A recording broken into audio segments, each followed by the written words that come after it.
start and call the meeting for August 23rd for the Joint Conference Committee of Zuckerberg, San Francisco General to order. And if you'd call the roll. Yes, sir. Commissioner Chow. Present. And Commissioner Green. Present. All right, I will read the land acknowledgement. The San Francisco Health Commission acknowledges that we are on the unceded ancestral homeland of the Ramaytush Ohlone, who were the original inhabitants of the San Francisco Peninsula. As the indigenous stewards of this land and in accordance with their traditions, the Ramaytush Ohlone have never ceded, lost, nor forgotten their responsibilities as caretakers of this place, as well as for all peoples who reside in their traditional territory. As guests, we recognize that we benefit from living and working on their traditional homeland. We wish to pay our respects by acknowledging the ancestors, elders, and relatives of the Ramaytush Ohlone community and by affirming their sovereign rights as First Peoples. Okay, would you call the items, please? Yes, sir. The second item on the agenda is the approval of the July 26, 2022 meeting minutes. Okay, a motion for approval is in order. So moved. And I don't see anyone on the public comment line, so I will do a roll. Actually, those two actions make it approved. So we can move on to item 3, the regulatory affairs report. Good afternoon, Commissioners. Thank you for giving us time on the agenda. As we review the August regulatory affairs agenda, you can see that upcoming surveys include our anticipated skilled nursing facility recertification and fire life safety visit, and we continue to await our CMS dialysis recertification visit. We had one completed survey that was a retained foreign body of a Penrose drain that was a long and complicated process for the poor patient, but once it was identified by ZSFG surgeons, they were able to remove it, and there's, we believe, no long-term problem for the patient. There will be some deficiencies around that focused on the detection of the foreign body, and it was complicated by the fact that the patient did receive care with us and then reported to other facilities outside of our system, and through some communication issues and through some technical issues around Epic, when the patient eventually did present back to a surgeon here, there'd been radiological findings that perhaps didn't reach the right people in a timely fashion. We also received one plan of correction around a product device blood transfusion event, and the details of that are at the end of the report. In an effort to try and simplify open site visits, we created some graphs. We received great feedback from the commissioners around making sure that the colours are the same between the graphs, and that's great feedback and very well received, and it was kind of a moment where we thought, well, yeah, we should have thought of that, honestly. We were just trying to give clarity in the amount of events that are outstanding from those 2 years. When we review the open cases, we've got one case on that where there was a patient-to-patient sexual assault that was referred to the Joint Commission. That's been reviewed by the Joint Commission and the event's been closed. I actually personally didn't notice that it was on there until after I had submitted the report, so my apologies on the confusion there. 6 new facility reported incidents, 3 privacy breaches, 1 HAPI and 2 elopements. And then our schedule for our ALCC meeting lags behind JCC, so we'll have some data to present regarding earlier plans of correction at next month's. And then the last piece is the plan of correction summary. If the commissioners remember, we had. Oh, actually, you know what? I've mislabeled it. It's not the retained Penrose drain. It's the blood transfusion event. I apologise. If the commissioners remember, we self-reported an event that was surrounding a blood transfusion, and through our own root cause analysis, which has been presented here in closed session some time ago, we did not connect the patient's death with the blood event, but because the event had been reported to the FDA then reported it to CMS. CMS came out a couple of months ago to do a complaint validation around blood transfusion, and the only error that they saw on our part directly related to the blood transfusion event was that we failed to sequester the malfunction device. So that was one finding, and then there was an extraneous finding around timely notification to the ME's office. The other findings on this plan of correction were consequential findings. When surveyors are in-house, they review all of our processes, and they found a very small amount of issues around our conditions of admission, where patients were unable to sign, and verbal documentation wasn't complete. And then just 4 staff members who had various different areas that were not compliant with our policies around TB screening, annual fit testing, and e-learning. And those have all been corrected by the creation of reports for department leaders, so that they can track compliance within their own department and their own staff. I will bring my verbal report to an end there, but I would love to take any questions, comments, or feedback you've got for us on the report this month. Thank you, Commissioner Green. Well, no, thank you. I think we did discuss both the Penrose drain as well as the transfusion, I recall, and you've answered all my questions. So thank you very much. Right, and with the mislabeling, I got confused also, and was trying to find out what did happen to the Penrose drain. So you verbally told us. Entirely my fault. Clearly, I was in a hurry when I prepared this report and didn't proofread it adequately before I submitted it to you. Please accept my apologies. I think that the issue of the outstanding events, I think starting to categorize them and allowing for us to look from year to year is helpful. And I would think by combining the chart, it might be easier rather than just having a circular chart.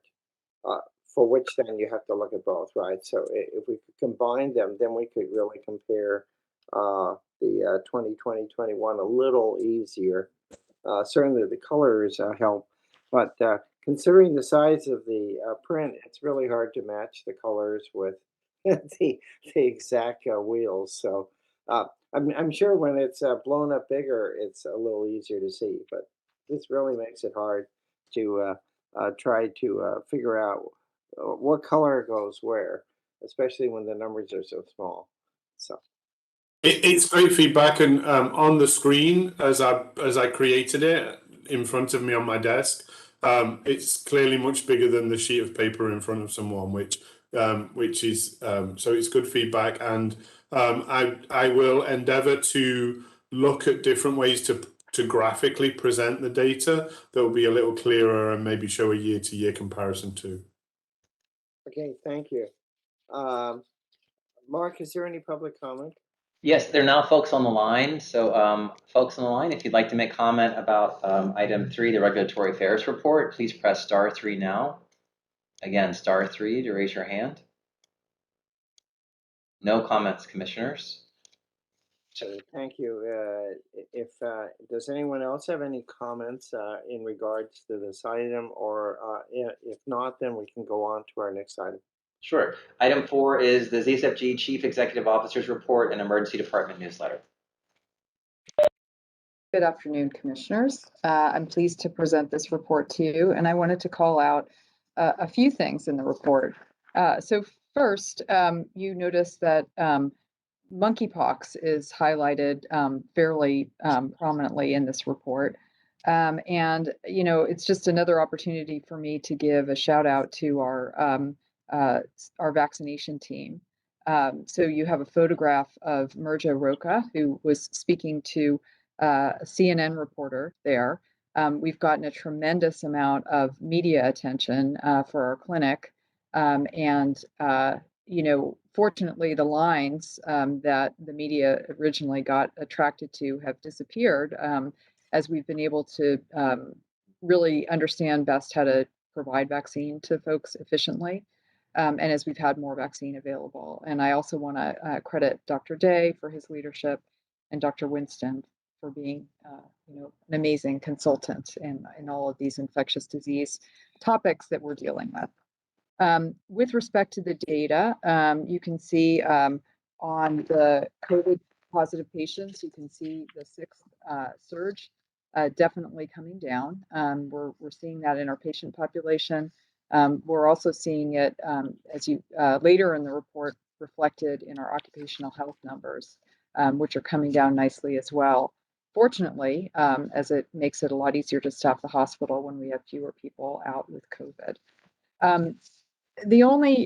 Most of the rest of the statistics are stable.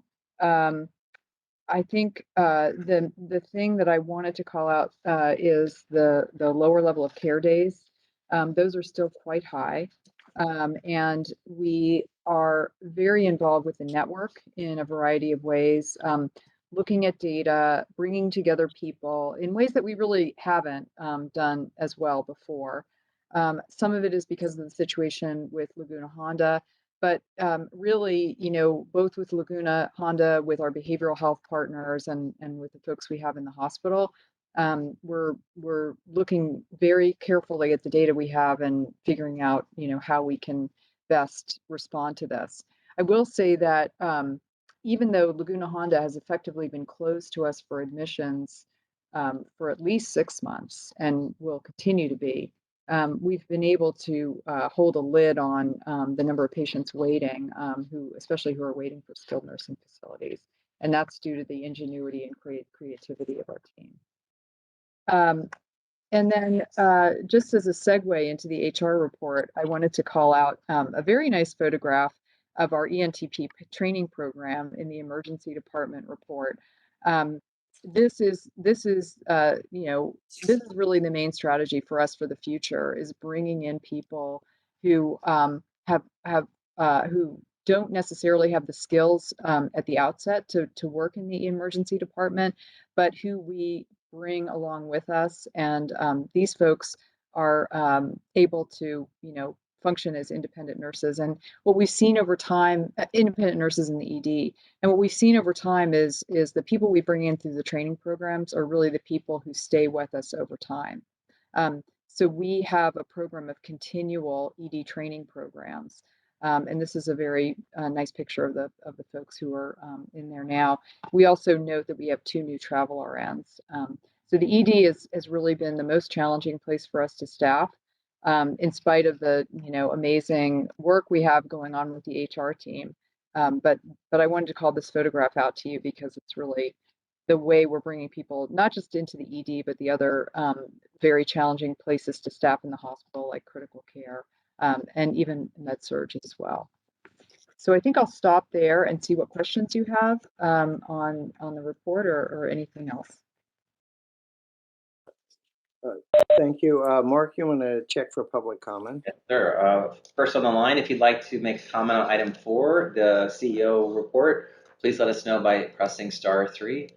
Again, this is for item 4. I don't see a hand, commissioners. Thank you. Commissioner Green? I guess the only, and I appreciate this and the stability of everything, and we've complimented how well the emergency room is working with the outpatient clinic, and that looks really ongoing and stable. When it comes to the lower level of care and this whole decertification, is there any question about whether the judgment on this corresponds with the judgment the team at the hospital would make? In other words, are we are the patients that are adjudged to be in not requiring the level of care, is the staff in agreement that they really aren't? In other words, is there any question about that? Are people being told they shouldn't be in an acute setting or in the SNF setting we have sooner than staff would judge? I don't think that's our issue. I think that the judgment about whether or not somebody is in acute level of care is really driven by regulations and standards. And then the question is, what level of care are they suitable for?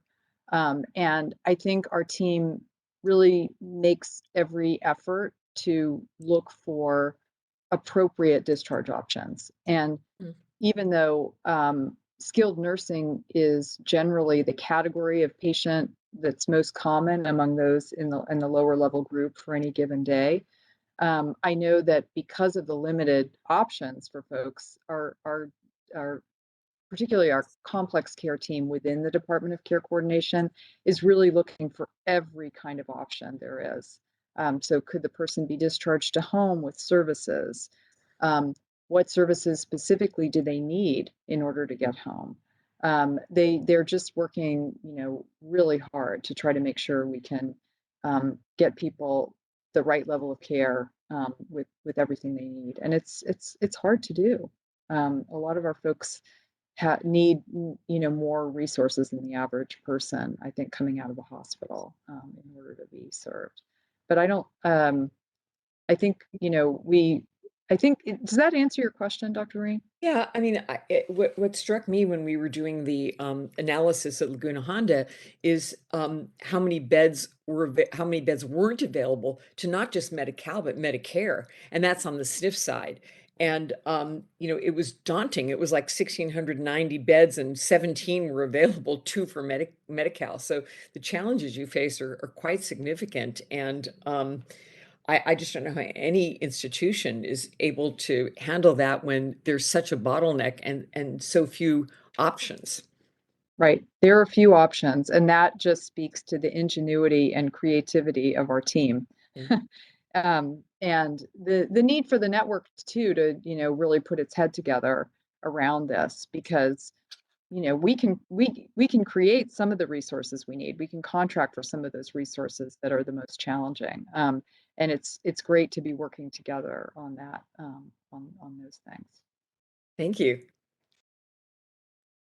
I had two questions, which are probably related, perhaps to manpower, but the diversion rate continues to be high, and we heard a presentation from Dr. Brown, and I'm wondering what Dr. Brown or what you were all thinking of in terms of bringing this down, because his new program that he presented was supposed to actually alleviate congestion. So maybe that's not where diversion issues arise here. And on the left without being seen, I know you've told us before that sometimes that's a matter of staffing, continues to be high. And so perhaps you can comment on those two findings here. Yes. Well, these are both topics that many of us at the hospital devote a lot of time and attention. And they are both, they're obviously the numbers are higher than we would like, and they are both caused by a variety of different things.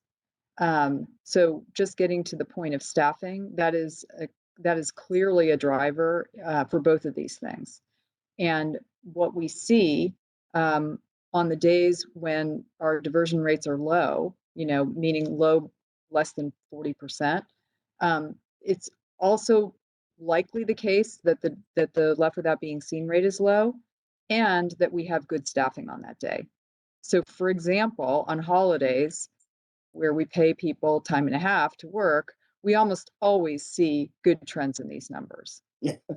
So that is we as we see our staffing improving in the emergency department and in other places of the hospital, because remember, it's all about flow through the hospital. We need to have med-surg beds in order to move patients out of the ED. So as we see staffing improve, which we are seeing, we should see those numbers come down. There are also things we can do within the hospital to improve our ability to stay off divert. I don't know how big of a contributor this is, but we do have standard work that the AOD and the charge nurse and the physician in charge are meant to do every 2 hours to review the decision whether or not to be on or off diversion. And we're putting efforts into ensuring that is happening every 2 hours as we plan. With respect to the EMS alert system, like the CADI system, it is not perfect. And it is also the case that we see the hospital needing to go on diversion because we have a big bolus of ambulances that arrive. And the EMS agency convened a work group a while back. We participate very actively in that work group. The hospital council has representatives participating on that work group, along with the EMS agency and the various paramedic groups, including fire, and really trying to dig in deep to the root causes for this problem. But I would say that we still, in spite of EMS alert, and parenthetically, in spite of CADI, we still had ambulance clumping and the lack of ambulance level loading, which is also going to be necessary in order to mitigate this problem we've been seeing with ambulance diversion. So these are very complicated problems. They've been around for a very long time. I mean, definitely as long as I've been around, and I know they existed before that. What is, I guess, on the positive side is that I do think that the EMS agency is working with the community, meaning hospitals, paramedics, fire. We're working together to try to get at these problems, but they're not going to be solved overnight. So, I think when we see the data from August, we'll see the numbers a little bit better. That is possibly, a seasonal thing as well. Numbers are lower this time anyway. But I'm hoping that as we improve our staffing in the hospital, as we continue to work with the community on these things, that we won't see worsening numbers when we get to the winter time.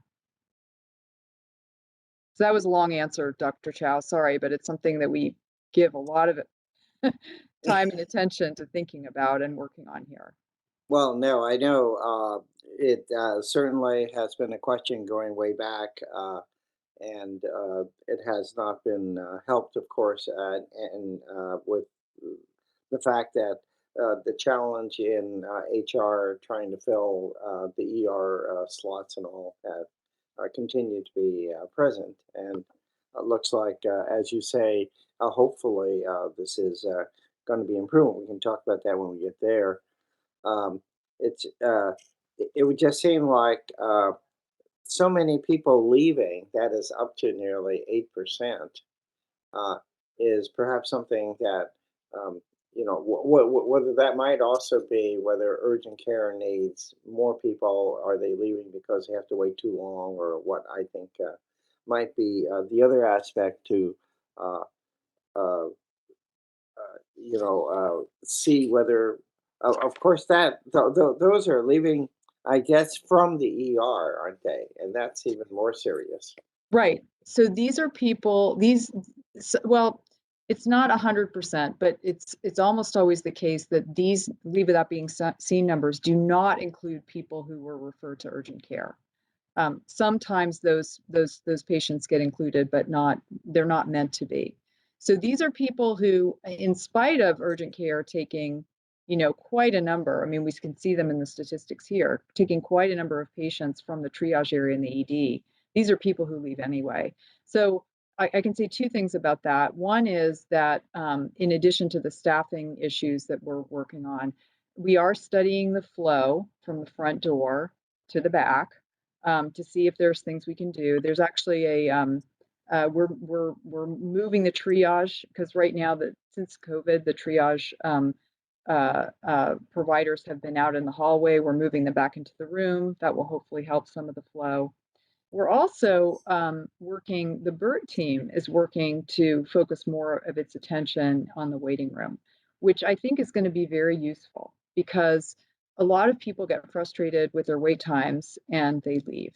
And with the BERT team, I think with the BERT team focusing more attention there, they can not only be there as a resource for patients, but they can also see if there's any issues with escalations that are about to happen and help calm those down as well.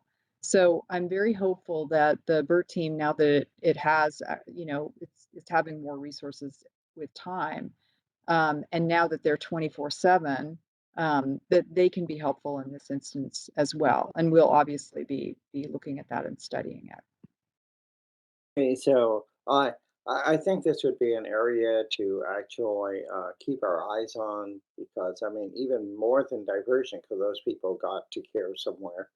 These are people who thought they should be in the ER and nearly well, it's heading towards 10%. So I mean, it's 7.5% now, and that's really the highest that we've seen, I think, for a long time. And I don't have the pre-COVID numbers here, but uh, It is certainly an area that we need to improve in. okay. Absolutely.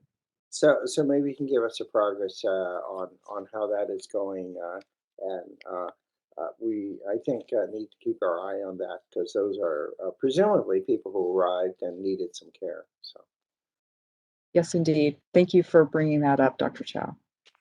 thank you. Do we have any other comments from any of our participants at this point on the I was going to say the director's report. I'd say our executive administrator's report. Dr. Marks is welcome to comment himself, but he wrote in the chat the majority of the emergency room left without being seen are low acuity. Yeah, I don't know what ESI is. Four out of 5 patients for what it's worth. Well, no, thank you for reading that because we aren't following the chat, just simply trying to make sure that we're continuing to watch everybody on the screens here. And so I appreciate Dr. Mark's comment, and uh, I think that would be another part of the analysis is to be sure that they were lower acuity that could have been left. And question then is whether they should have gone to or have an urgent care, a visit. But anyway, I think as long as Dr. Ehrlich can keep us up to date on this, I think it is an area that as long as it's this high, that we should actually be sure that we're not jeopardizing the patient safety of people who arrive to try to get care from us. Yes, absolutely. Thank you. Okay, so if there are no further comments, we can go on to topics that we already have touched on a little bit, which is the next item. Sure. Item 5 is the hiring and vacancy report. Karen Hill will present.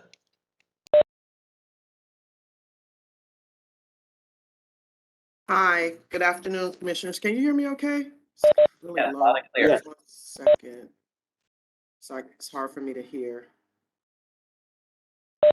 We hear That you much better. clearly. Okay, thanks. Good afternoon, commissioners. You have my report in front of you. A couple of things I wanted to highlight just to follow up from our meeting last month. I think it was from Dr. Chow. You mentioned, we talked about, some of the critical care and emergency candidates that have, declined offers. And so we're doing, beginning to gather some information on why candidates are declining. But the recruiters are still working on uh, communicating and reaching the critical care and emergency candidates. But we did talk to the hiring managers in these specific areas, and most of them have explained to us that it was just shifts that of why the candidates were declining. And I think we talked about that as well as being a challenge for the candidates to leave day jobs that are currently employed to take a night shift. So while we know this was some of the challenges that we've experienced communicating to the applicants in the past, we are reaching out to the candidates to kind of get a little bit more insight from them to ask, what can we do? What would it take for them to accept our offer after going through an application process? So understanding and learning their responses will help us communicate this back to our nursing leadership and to see, what options we have, or what flexibilities we have to, reduce the number of vacancies we have, like, for example, in ED in critical care. And so I just wanted to provide you that update with what we have thus far, but we'll have more information to share from the candidate perspective next month. I wanted to also add that we have some training classes that are coming up. We have, well, actually, it just started. One started, and ED started August 8th. A couple of weeks ago, we had eight participants from the 9 that I reported last month, with one dropping out. So we have 8 that's currently in the ED training class, and the next class is scheduled for November 14th, which with 10 participants, we're looking at hiring for the next upcoming training class in November for ED. And then for the critical care, we're looking at 6 participants for the next training class, which is scheduled for November 14th. We have our OR. We are looking to, we're anticipating 3 more vacancies coming up, with the additional 2 that we currently have on the summary report, which will be a total of 5. And they're planning to convert those all 5 vacancies into a training program. And looking at filling those vacancies through reassignments, with the plan to stagger those 5 training, that 5 that will be coming into the training, into 2 or 3 training programs for OR coming up in the next couple of months. So those are the few highlights that we have that I wanted to report to you for this month. So I'll stop there and ask if you have any questions for me. So shall we check for public comment? Yes, sir. So folks online, if you'd like to check on item 5, the hiring and vacancy report, this is the time to do it. Please press *3 if you'd like to raise your hand. *3. No hands, Commissioner, or no hands, Commissioners. Thank you. Commissioner Green? Well, thank you for all the thoughtful and creative ways you're approaching this, and so much encouragement, hopefully, with the training programs and, again, analyzing the hires. One thing I think that's come up before, but I always kind of forget, is are flexible shifts offered? Because, as I hear the nurses I work with, many want 12 hours, some want 8 hours, and it's a real selling point that there is that choice, at least in our unit, for choosing which shift length you prefer. Is there any is that something we do at the general? Is it does it vary by the unit, or could that possibly be a way that you could attract people? So I do know we have flexible shifts, and Susan, I'm not sure who else is from nursing that's on the call today to talk about the multiple type of shifts we have for ED and critical care, but I do know we have varies of shifts in critical care and ED. I'm not sure. Yeah, if they're Jillian like- is on the line. Oh, Jillian. So Yeah, Jillian, she's if you with can us. share the shifts that we have for critical care and ED. Sure. Hi, good afternoon, commissioners. It's Julian Otway for nursing. We have 12-hour shifts that we offer to the ED and critical care. We are limited though. And when I say that, the MOU limits us to hire to the night shift, which is part of our problem in the ED. We have a lot of staff that want to work on days, and because they're less senior, they have to take the night shift. Mhm. In labor and delivery, we have 8-hour shifts, and we offer different FTEs so that you can work 0.6 FTE, 0.8 FTE, or 0.9 FTE. And so that has also been very helpful for us in terms of keeping staff. Is that option available in the ED as well? Because I know exactly what you're saying. We have so many 0.6, of course, in labor and delivery. It's a lot of young nurses with families who really love the 0.6, but I think that's the way we staff it without using a lot of travelers. Correct. And we do have 0.6s that we have in ED, and they are coveted. When we have a vacancy, they're offered to the next highest member in terms of seniority. And we are looking at new positions that are scheduled to become available in October. We're meeting with finance to determine, what are we going to assign in terms of FTE, what works best for us and for the staff. Well, thank you, because I think in a competitive market, that's one of the real selling points is, giving nurses this opportunity as they go through their own, personal life and work and home balance, that we can offer timetables as well as percentages of full-time employment that will fit with their needs. We definitely agree with you on that. Thank you. Thank you. Thanks, Jillian. Thank you. Thank you very much. I'm not sure. I think, Dr. Green, you also had the issue of unions too. So, but nevertheless, it sounds like the flexibility is helpful. Is that right? Yeah. I was wondering, and maybe I'm misunderstanding these training classes a little, but if we don't hold a training class for the ICU until November 14th, is that something that holds up getting nurses into the ICU, or that's not the way it works? We put them in, or it just sounds like we're not going to do an ICU class for about 3 months. Well, we currently have a training class going on right now. So the last training class started in July. Oh. So I think the training classes go for about 3 months to train the trainees that's in the class.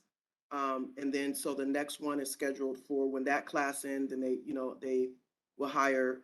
We're in the process of hiring more trainees, right, to be prepared for the next training class coming up in November. So they run in 2 to 3 month increments.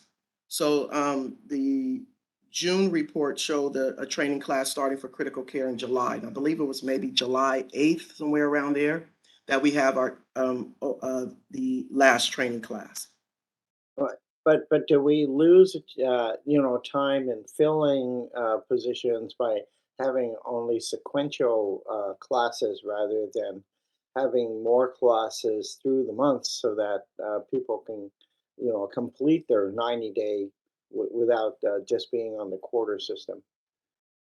So our goal is to hire experienced nurses. So we're trying to fill our experienced nurses positions. At the same time, if we can't get experienced nurses, then we'll convert those positions into training. And so I believe we have there's a training component where we want to be able to have enough resources to staff these classes, right? So if we don't have enough nurses to,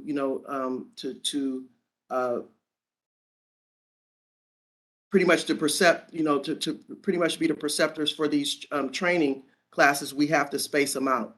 And so, Susan, I'm not sure if that's an issue, Susan and or Jillian, if that's an issue as well, is to have closer training classes than the 3 months that we have, because I know our goal is to hire experienced nurses.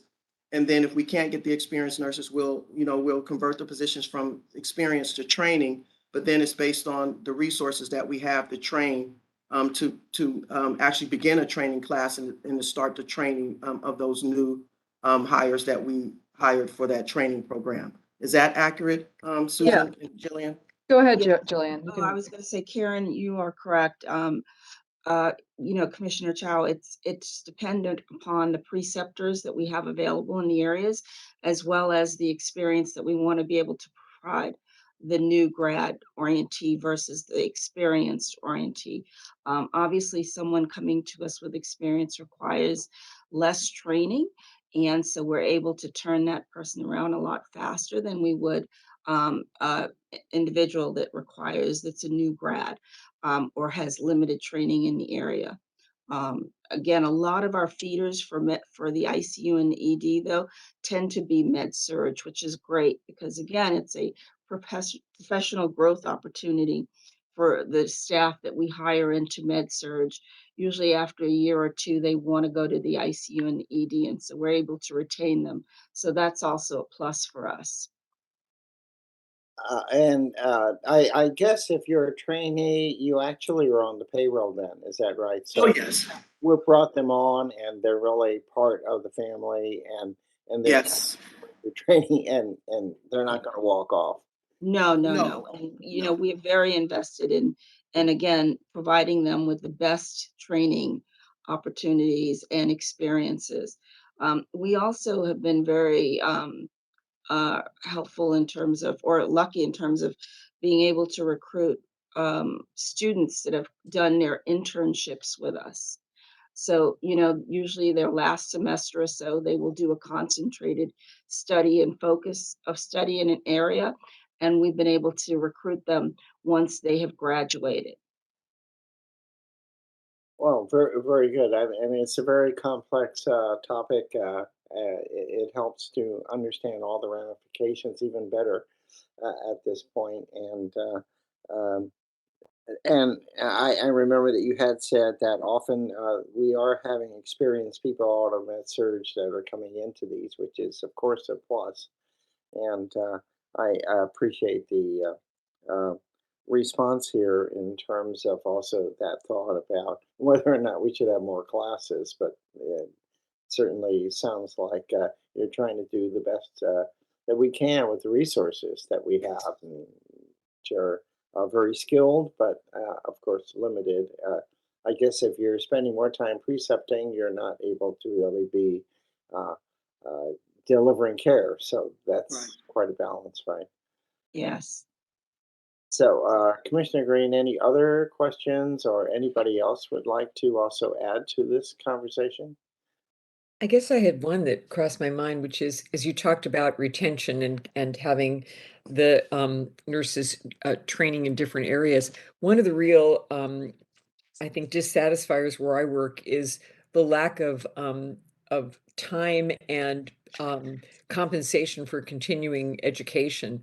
And many of the nurses speak about how they really want to, I mean, not only continue to improve their skill set within the specialty they're working, but also kind of dip their toe into other options, which is kind of interesting. And they have very little, but I gather compared to Kaiser, at least where I work, they don't have as much continuing education, which I'm wondering where the general fits in terms of that that very attractive um, uh, opportunity, which also could indeed lead to some people that are experienced filling gaps in areas that exist.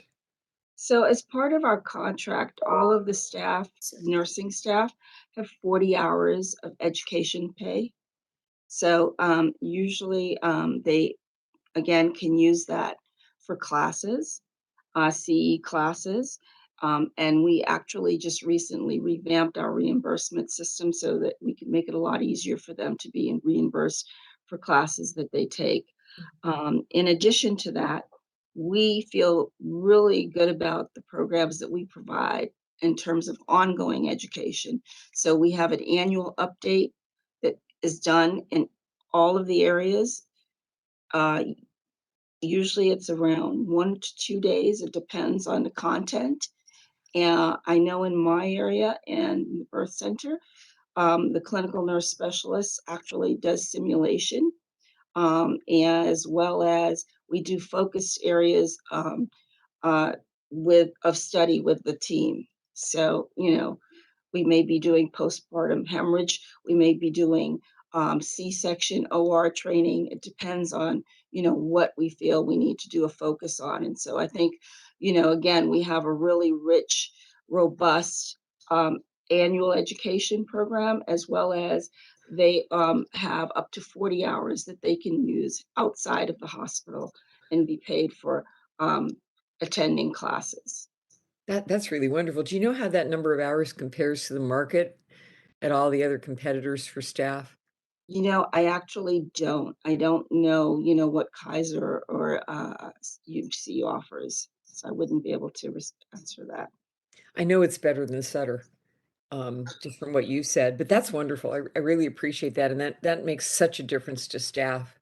Just they want to be challenged and they want to, further their knowledge and the quality of care they can deliver. So that just sounds really terrific. Thanks for answering that. Thank you. Thank you. If we have no further questions or comments, then we could look at our next item, please. Sure. Item 6 is the medical staff report. Dr. Winston will be report. Hello, good afternoon, commissioners. It's my pleasure to present the medical staff report.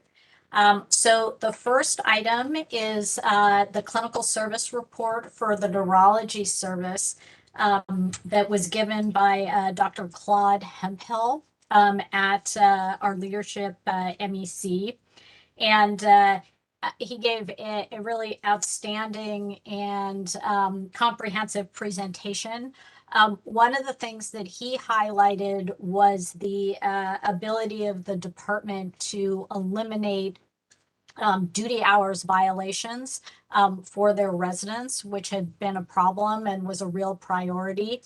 However, he also pointed out that this does place a burden on the attendings and described, as work for the future, how they will, continue to think about how their services are provided. But they provide very comprehensive services across the inpatient ED and outpatient spectrum. So I'll see if you all have any questions about the neurology clinical service report.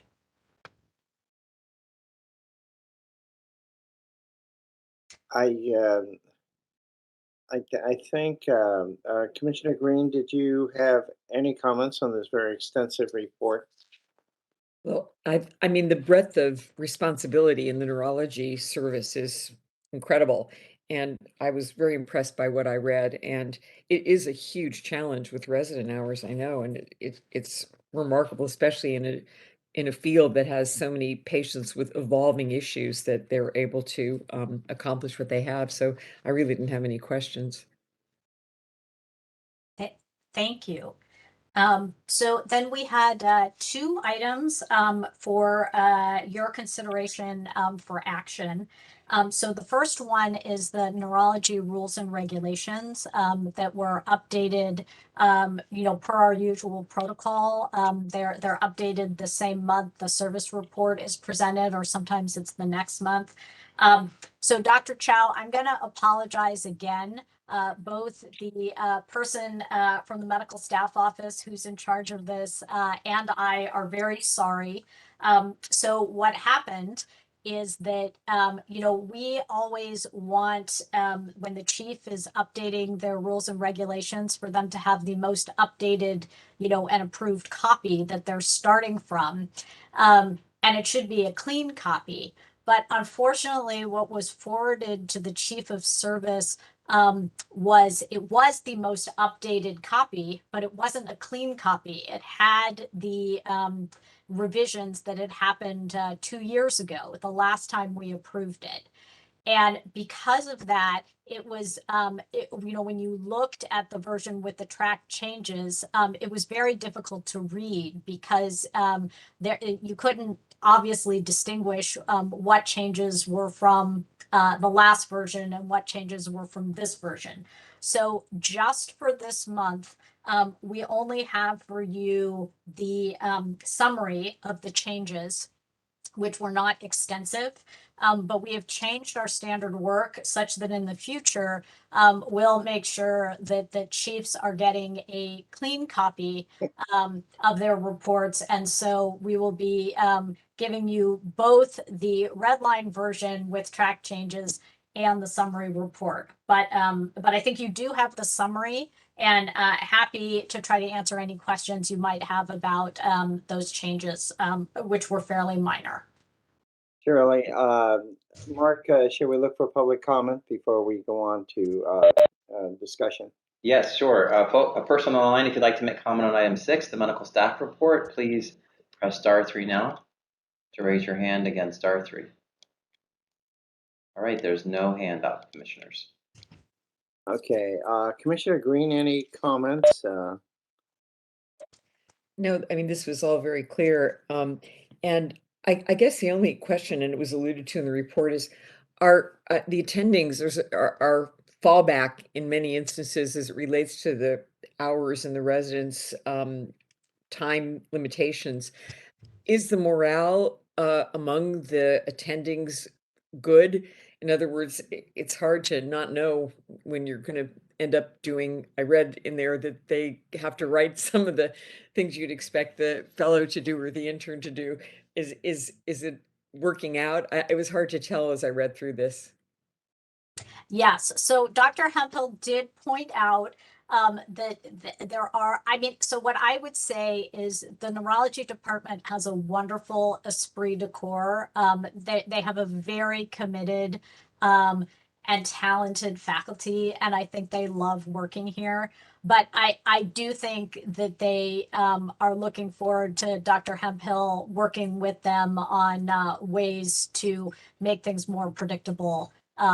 So I think that is very astute and something that the department will try to be working on. Great. Well, I had no questions about the actual document, but wondered a little bit about that. So thank you. In follow-up of that question of the residents, in the actual document, you see you've made a mistake by not giving me the red line, because then I read the entire document.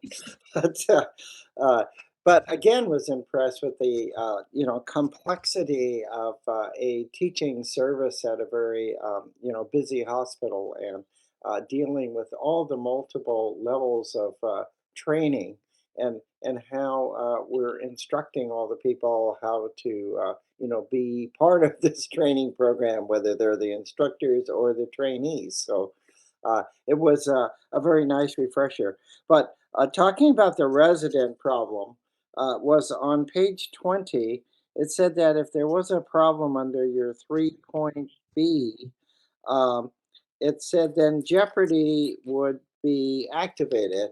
And I wasn't quite sure if we're referring to what in terms of Jeopardy. Yeah. So the neurology residency, like most of the residency programs, has Jeopardy residents that can be called to come in to cover when necessary. All the services have particular protocols for when it's appropriate to do that. Mm. Okay, so it's actually a protocol, a system to call when we need people, uh, and not the game show or something, but which I knew it wasn't, but I wasn't sure what that meant. Um, and a reading, I'm curious. It on well, it says page 0. Uh, did you mean on the title that it says Neurology 2017, or is what was that in reference to? It's actually under Appendix A. Oh, under Appendix A, I'm Yeah, sorry. I'm sorry. I'm Yeah, looking Appendix A. now on page 15. Well, it says Appendix A, and it's the very beginning of the appendix. For us, yeah, it would be your 15, but our appendix isn't, labeled differently from the appendix itself, which is 0. But it's the very first page.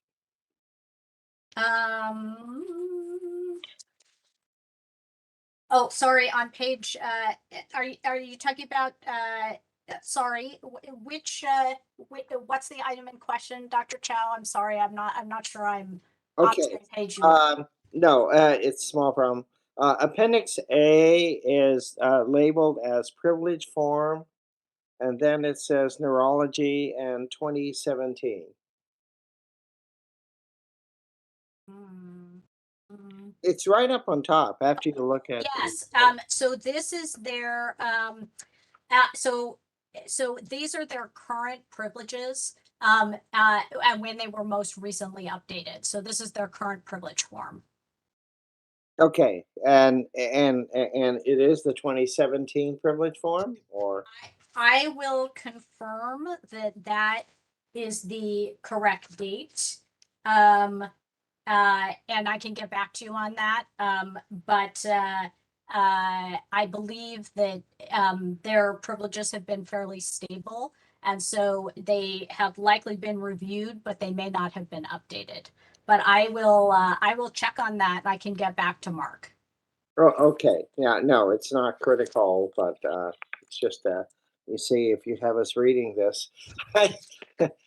uh, The other question I had more substantively was, I wasn't sure. I thought we were doing something about the OPPE being reviewed on a yearly basis rather than every 6 months, but I could be mistaken. But Yes, so I think Dr. Hemphill may not, because that change has just been made.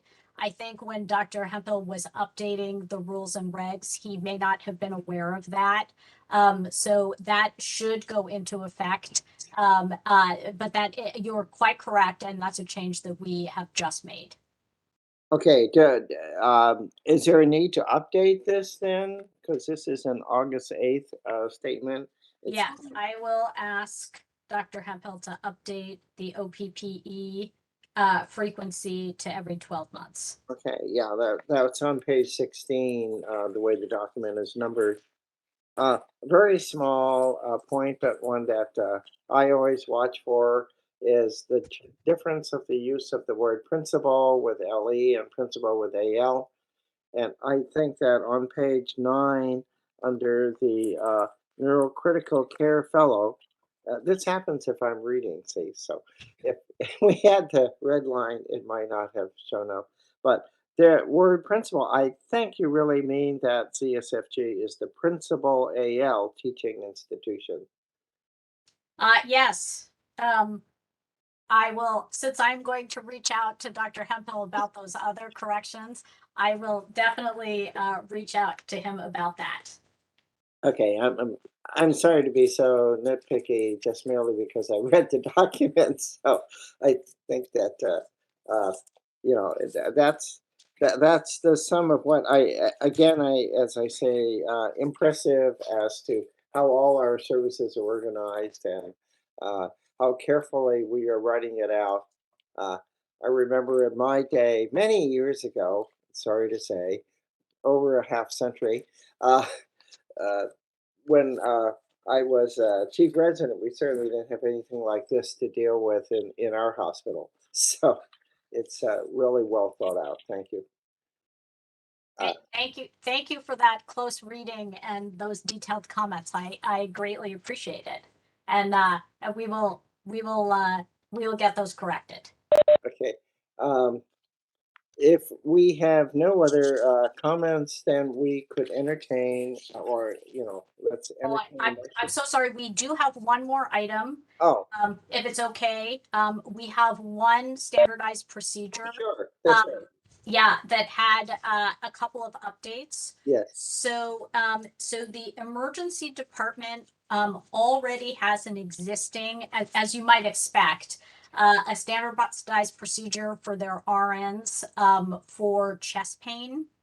And the reason for the update of this standardized procedure is we have now implemented across the hospital a new troponin care pathway that is actually going very well, that is coordinated through Epic.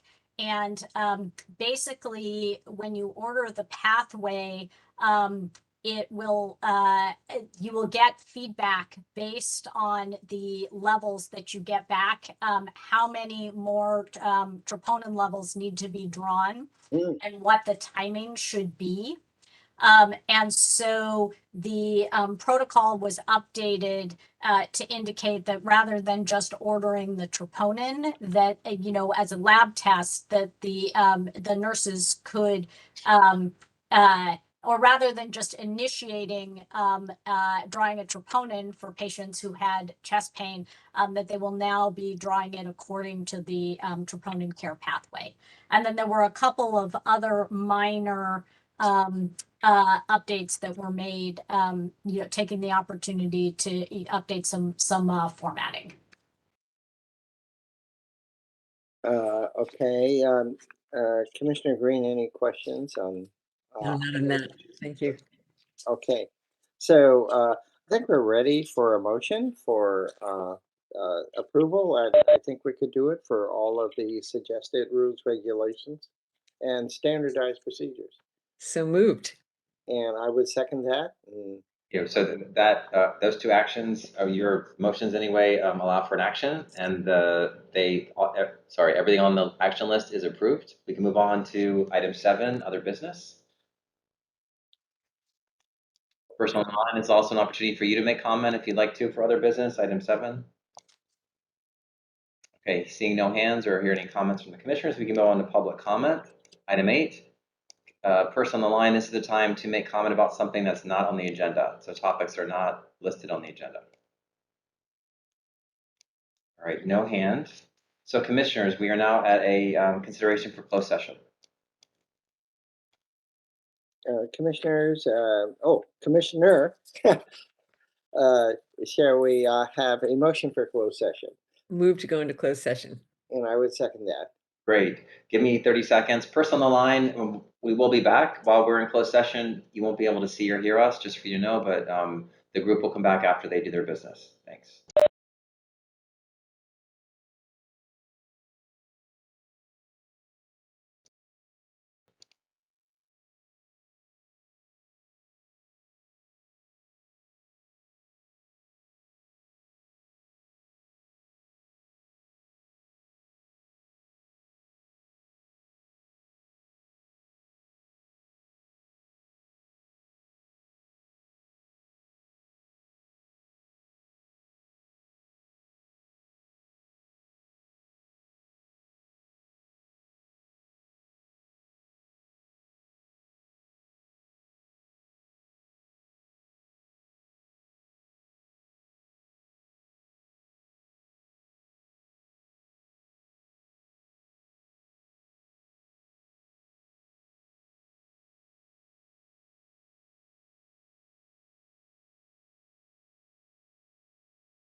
All right, we are back in open session.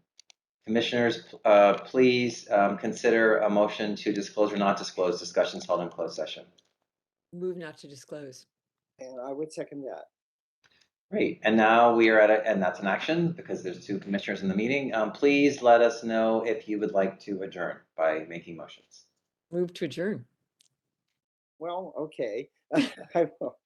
Now, I thank everybody for their attention today and for the robust discussion that presenters had with us. So I will then second the motion for adjournment and thank everybody for their time and have a great weekend. Thank you. Thanks. Bye, For everyone. your support, Not the weekend commissioners. yet, though, are we?